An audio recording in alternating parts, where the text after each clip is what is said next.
Just like life itself, the first Animal Crossing game grew up as the years went by. Most fans are probably aware that there were a total of 4 games, releasing over a span of 3 years. With each release, new features were added, with the game finally culminating with Dobutsu no Mori E+, or Animal Forest E+. Many people know about the existence of this version, but not its intricacies, which is a shame because while it is similar to the North American release, its small updates make it the definitive version of the first generation Animal Crossing. This video will serve as a deep dive into the game, showcasing all the new additions, changes, and hidden secrets of this elusive release. And you might be surprised that many features that would become series staples first appear here. So let's take a look at Dobutsu no Mori E+, the Animal Crossing expansion that never left Japan.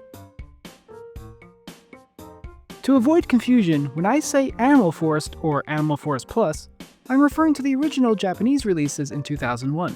And when I say Animal Crossing, I'm referring to the international Gamecube game. And right off the bat, the first difference of E+ is that there's a new remix for the title screen.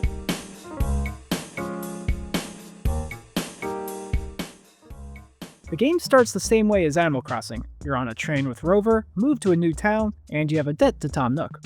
You can catch bugs, fish, talk with villagers, meet special characters, design patterns at the Able Sisters, etc, etc. By paying off your debt, you can expand your house, and Tom Nook's shop will grow the more you spend. This should sound all too familiar with Animal Crossing fans, because basically everything is identical.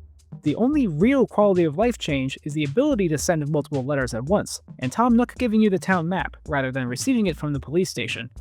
The annoyances you might have had with Animal Crossing are present here.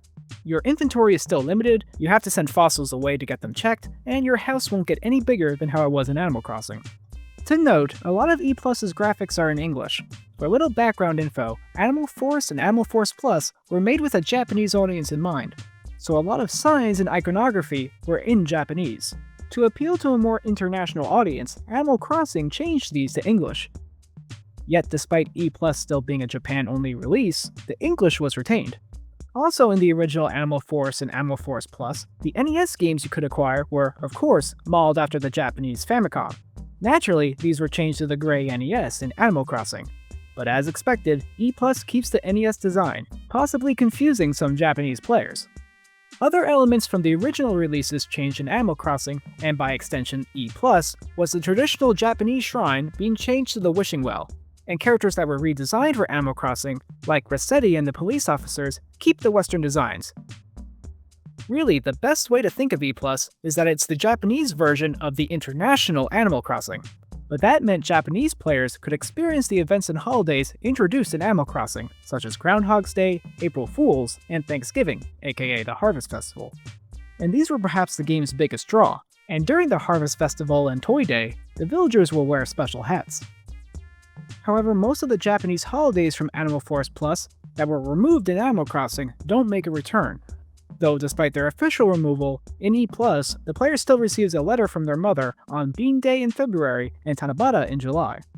But it makes sense, as the holidays added in Animal Crossing had more involvement from the player than the original Japanese versions. However, the game didn't totally forego its Japanese roots. A lot of Japan-centric furniture was removed in Animal Crossing. These items are brought back to E+, along with the new furniture added to Animal Crossing. Okay, so E+ is basically Animal Crossing. So what exactly is new here? For starters, new insects and fish were added that can be donated to the museum. Some of the new insects are dung beetles that roll around balls. Fleas can also be caught off of villagers, who will be surprised and embarrassed by their presence. This is the first game to do this. One change is players cannot directly ask villagers to do errands for them. Villagers will only randomly request them upon starting a conversation, just like all games that come after E+. After doing an errand, such as delivering an item to another villager, the villager that gave the request might ask for feedback on how the delivery was received. Oh, and you can now open the presents you were meant to deliver and keep the item inside, though the villager will be very disappointed in you. A new kind of errand is finding a lost item. You have to find it and bring it back to them. Pretty straightforward. And sometimes they'll ask you to buy an item at Tom Nook's, but don't worry, they'll pay you back, sometimes more than what the item was worth. Villagers can now get sick. You can buy them medicine, and they'll feel better after a couple of days. This became a standard feature in future games. And if you're stung by bees, the medicine will also help with that. If you see two villagers talking with each other, you can now join in on their conversation. And you can also become best friends with a villager. This means the villager will call out to you. Also, you know how when you get KK songs, the song that can play in your house is different from how KK performs it? Now, villagers you are best friends with will give you the live performance version of a song to play in your house. Speaking of, there are new KK slider songs too. In Animal Crossing, To the Edge, Forest Life, and My Place would play if you gave KK an invalid song. Now, they're official songs, but they're secret and have to be requested in order for KK to play them. There are more new songs too, but obtaining these requires something else, which we'll cover. When there are 2 or more players living in a town, the Saturday before one of the players' birthdays, you can leave that player a happy birthday message with KK. Then, on the player's actual birthday, KK will appear for them no matter the day of the week, and perform a special birthday song just for them, with the other players' messages appearing. A cute detail is, you can pick up flowers and hold them. But the flower will disappear afterwards, you can't replant it. It's a cool novelty. Here's something fun, if Nook's is closed, you can bang against the store with your shovel. Tom Nook will open the store, in his pajamas, but all prices are up by 20%, and he buys things for 30% less than he normally would. He also walks really slow. And yes, if you have Nookingtons, you can see Tommy and Timmy in their pajamas too. And after you meet Rossetti twice, once a week, a rock will crack when hitting it with your shovel. By cracking it open and going down into the hole, you'll find yourself in the Reset Surveillance Center, wherein Rossetti will ask you how you got in. A neat detail is, once you get a perfect town rating, lilies of the valley will start growing by the cliffside. And yes, you can pick them up. Saving letters and designs now require memory card blocks. This meant the entire game couldn't fit on a regular memory card. But a benefit to this is that if you have the space, you can save more letters and have more designs. A lot more. A fairly substantial update to the game is the private island can now be visited without connecting a Game Boy Advance. Captain will always be present in town, but he will not give you a ride to the island right away. After you pay off your home debt, Tom Nook will sell you the island, for an extreme price. Then players can take Captain's boat to the island. But one thing is missing, an islander. In Animal Crossing, a single islander was always present, but no one is here in E+, at least initially. We'll get to that in a moment. Also, this is one area where something from Animal Crossing was actually removed in E+. The Animal Island minigame that you could play by connecting your Game Boy Advance is not present here, which is a shame. But while that minigame may be gone, new ones were added. Connecting your Game Boy Advance at the Wishing Well lets you play one of 3 minigames. There's Red Light, Green Light, a Japanese game called Donjanken, and a dodgeball type game. The game you play will depend on the day you speak with the Wishing Well, with it being entirely random on Sundays. By winning these games, you'll receive exclusive furniture. Red Light, Green Light is straightforward. You mash A when the villager is not looking, and try to be the first one to get to them. But sometimes they're crafty. In Donjanken, there are 2 teams of 3. One villager from each side gets on a log, and they must balance themselves while trying to get to the other side. When they come head to head with each other, they play rock, paper, scissors. The winner gets to remain on the log and continue, and the loser jumps off and goes to the back of the line. The first person to get to the other side is the winner. The minigame tackles this by having you balance yourself by repeatedly hitting L and R, which is all good. However, rock, paper, scissors is entirely luck dependent. After all, you're playing against a computer. And when it's not your turn, you have to watch 2 other villagers play, and there is nothing you can do on your part. This means the game can go on for an incredibly long time. Seriously, this can take forever, and there is basically no strategy, it's luck. Plus, if a villager on your team gets to the other side, you don't win anything. You are the one that has to make it in order to get an item. This might be the worst minigame of the 3, but the dodgeball game has its own problems. You and 3 other villagers are in a square, with 2 villagers throwing a ball to each other, trying to hit anyone in their path. Once hit, they're out, and it's your goal to be the last one remaining. But those 2 villagers seem to exclusively target you, even when there are 3 other villagers they can aim for, or when one is right in their path. They don't normally throw unless you are nearby. You do get a slide to help you out, but it has a cooldown. Even though you have more direct control in this game than Donjanken, it still feels luck dependent, as you can't really control when the other villagers are hit, so you're just waiting for them to finally get that last villager. While these minigames are kind of frustrating, it's still pretty cool they're here. All the villagers have unique sprites, which is great attention to detail. You don't get your prize right away, you have to check your mail for it. I like this pinball machine you can get, it has a cool Mario design. Another substantial addition is the ability to place decorations and objects around town. Does that sound familiar? Yep, before New Leaf and New Horizons, the idea originated here in E+. There wasn't a whole lot to build, but hey, it's still cool. You can have like these monster footprints or something, a Yoshi egg, all this cool stuff. But accessing this feature is kinda convoluted, and rather expensive. Tom Nook will offer to build 3 different objects around town, in places where there are signposts. However, he doesn't offer more. To get more, you had to visit the official Nintendo website. After picking one out, you can then barter with Red about the object's price. You can make it go down a lot. Then Red would ask you where you want to put it. You had to know ahead of time where the object could fit, and that places like the Able Sisters and police station didn't occupy that acre. After picking, you gave Red your name and town name on this annoying digital keyboard. After you confirmed, he would give you a grueling 36-character password, all in hiragana, which you had to write down. Once given to Tom Nook, the object would be built there after paying. A tedious process, but still something, and a way to spice up your town. Actually, passwords were something I was very curious about in E+. In Animal Crossing, and Animal Force Plus for that matter, most items had a universal password attached to it. Giving that password to Tom Nook would award you that item every time. Some of these passwords, or codes, were used for promotions. For example, Nintendo Power printed a universal code each month for a Mario-themed item, a set that was introduced in Animal Crossing. I wondered how one could obtain these items in E+. As it turns out, the universal password system was done away with. Passwords are only meant to send items you already had to other players. But there was a way to obtain these Mario items. On the official website, you could exchange items with villagers. For example, here is Broccoli, or Broccolo. In-game, you would send a present to Broccoli in the town named Nintendo, and Tom Nook gave you a 36-character password. You had to write this down and hope you spelled it right. Then you would type it into the website using that darn digital keyboard, and you would enter your name and town name. Then it would spit out another password you gave to Tom Nook, and then you would receive your item. If that sounds annoying to you, well, actually doing it is twice as annoying. But it was there. Okay, let's get to the biggest addition of E+, the E+ reader functionality. After all, it's in the name. For context, Animal Force Plus didn't really have e-reader support. You could connect your GBA, but you couldn't connect it with the e-reader. Reason being, the first model of the e-reader, released in Japan in 2001, did not connect to the Gamecube. Really, it just scanned cards on the GBA. Despite this, Animal Force Plus e-reader cards were still released. The only thing Japanese players could do with these is scan them on their GBA. Then they would get a password they would mail to villagers and get an item. On the back was an additional password, along with a short bio and other information about that character. But basically, the cards just gave you item passwords. That was it. About a year later, the e-reader was released in North America, with GameCube functionality added. Animal Crossing utilized this by having features that connected directly with the e-reader. Animal Crossing branded cards were sold alongside the game, and these packs included special ones like design cards or town tune cards. So this was quite an upgrade compared to what Animal Force Plus had. After all, shouldn't e-reader cards connect with their associated game in some way?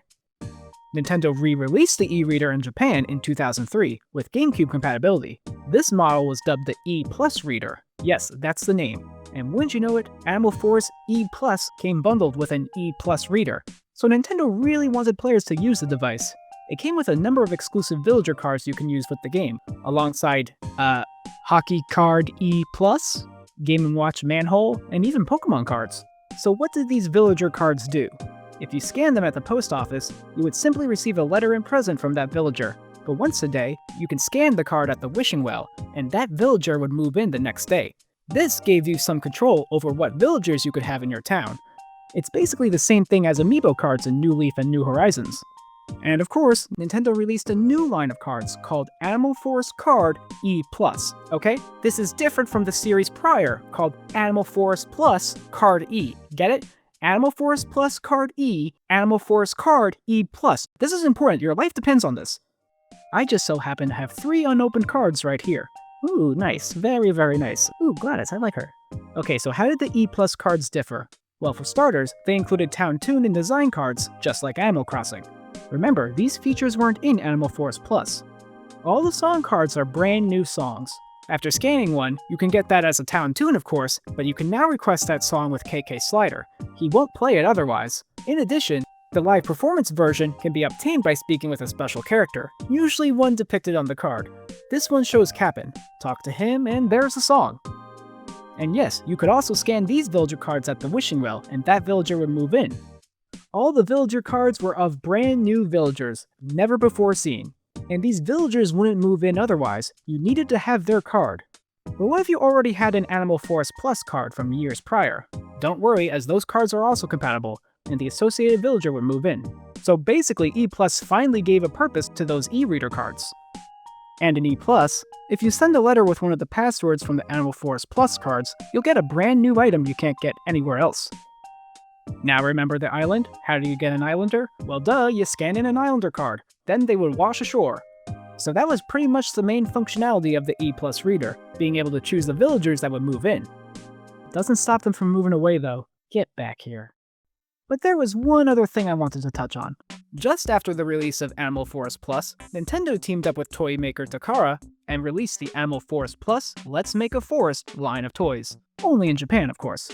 Initially, these toys were sold in cardboard houses, with characters and furniture in them, so it's like they had their own house. But Takara later released these toys under a new banner and sold the characters in these tiny packs. These were really neat. Over the course of 2 years, 50 character packs were released. It was highly likely that at least one of your favorite characters got a toy.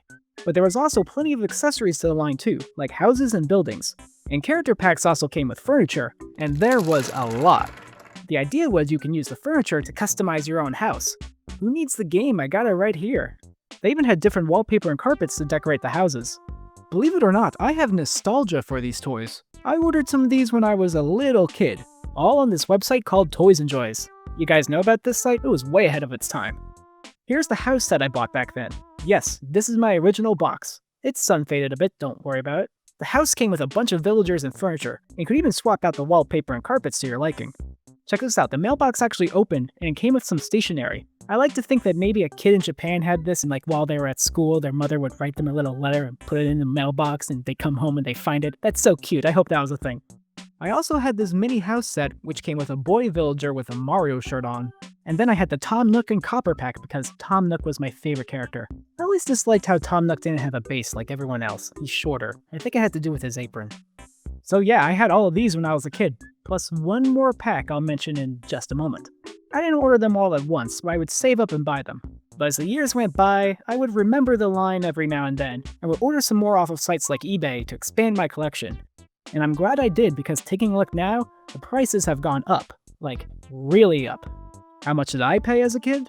$7. Kind of a lot for a kid, but what about the house? Goes for a few hundred now. $50. I must have taken out a loan.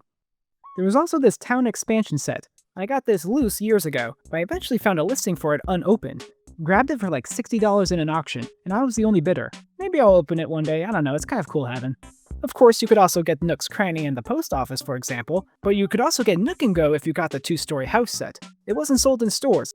You had to buy this set, fill out this form, send in a check, and then it would be shipped to you. Look here, this Tom Nook actually has a stand, and before anyone says anything, the outfit Nook wears here is correct. In Animal Crossing, his outfits for Nook & Go and Nookway is actually reversed in Animal Forest Plus. You could also stick these river and beach stickers to the grass tiles that came with the house set, but as you can see, I never did that, and now they're all bent. And if you didn't have grass tiles, they also made these paper ones. Oh yeah, each pack also came with little stickers. I guess you could put them on the stationery, or I don't know, put them around the house or the grass tiles or something. Check these out, these little bell icons? These are actually bell points. So you would send these stickers into Takara, and you would be put in for a lottery, and prizes included these exclusive wallpapers and carpets for the houses, and this bag that can hold all the toys. You can see it advertised here in very low quality. Alright, so you had these little connectors here, and you use them to connect the houses and the grass tiles, so that way you can make your own forest, or village. Add in some of the buildings, put in the characters. Ooh, and there was also these paper cutout pieces. Add them in, and voila! Your very own village. Look at this is nice. It's really cool seeing all this together. Yeah, they're just little toys, but I really think this toy set captures the charm of the Animal Crossing games. They also sold the police station and museum. I don't have those, but oh well. Well, that was fun, but you're probably thinking, what does this have to do with anything? I just really wanted to show off my toys. Okay, well, every piece in this toy line came with an e-reader card from the Animal Forest Plus line. Initially, this was just a random card you could normally get in a pack, but eventually they packed in exclusive cards. You can tell on the back, see there's the Takara logo. This toy line overlapped with the release of the E Plus game, and eventually they added the E Plus branding. The last 3 character packs released were these, and each came with exclusive cards you couldn't get anywhere else: Bao, Meow, and Shokichi. And yes, scanning these cards in the game would grant you these villagers. Only with these cards that came with these toys, and they were pretty rare. Looky looky. Yep, Shokichi came with Sable and Wolfgang, and I got them for $7 all those years ago. Nowadays they go for a lot. So let's take a look. Go to the wishing well, scan the card, and the next day, there he is, a permanent resident of my town. Yeah, he just kind of feels like a special villager. It's like I got a rare Pokemon or something. It should be noted there were 3 other villager cards that were available through other means, mostly through magazine publications. As such, they were more common, and do not go for as much as other cards. The ostrich Nindori was available in an issue of Nintendo Dream. He was actually designed by a reader to serve as the mascot for the magazine, and was officially revealed in issue 100, along with a comic about his origins. His e-reader card was bundled with issue 102. He is still the publication's mascot to this very day.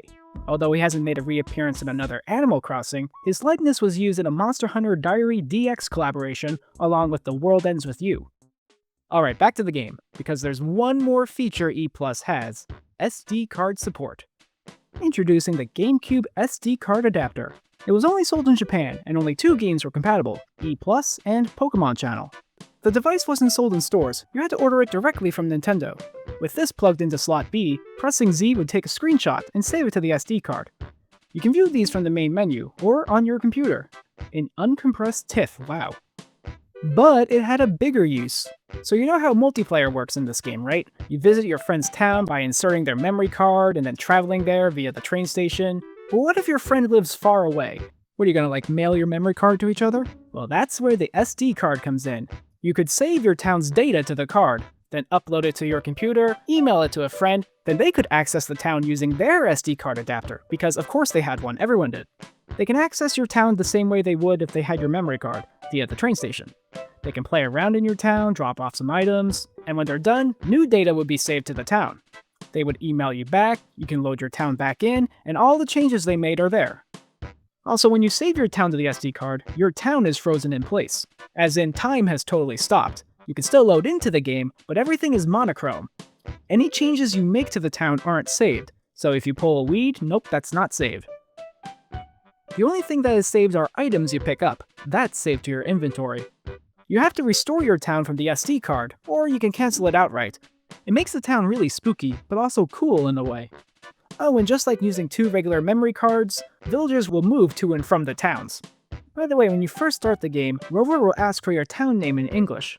The only purpose of this, as far as I'm aware, it's used for the town's file name on the SD card. So yeah, it was basically just like using 2 memory cards, but this could be convenient for people that lived far away.